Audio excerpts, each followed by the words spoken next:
Cooker விசில மறந்து உணவு வீணாகி போச்சா? இனி அந்த கவலையே வேண்டாம். வழங்குகிறோம் உலகின் முதல் விசில் கவுண்டர் குக்கர், புதிய அல்ட்ரா குரோனோ. அல்ட்ரா என்றால் ஆரோக்கியம். மதம் சார்ந்த நிகழ்ச்சிகளில் கட்சி சார்ந்த அடையாளத்துடன் கலந்து கொள்ளக்கூடாது என தவிகவினருக்கு முதல்வர் விஜய் உத்தரவிட்டார். அதோடு உத்தரவை மீறுவோர் மீது கட்சி சார்ந்த நடவடிக்கை பாயும் எனவும் எச்சரிக்கை விடுக்கப்பட்டுள்ளது. இந்த நிலையில் கிறிஸ்தவ சர்ச் மற்றும் பாஸ்டர்கள் கூட்டமைப்பு சார்பாக சென்னையில் வரும் ஆகஸ்ட் 5ஆம் தேதி மத போதகர்கள் மாநாடு நடக்க உள்ளது.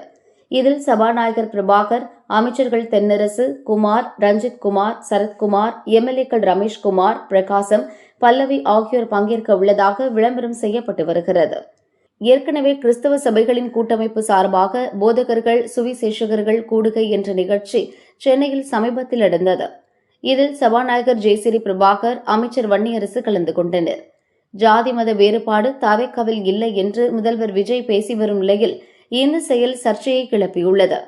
முதல்வர் விஜய் எச்சரித்தும் வெளிப்படையாகவே தவிக அடையாளத்துடன் அமைச்சர்கள் மத விழாவில் பங்கேற்பது தொடர்கிறது.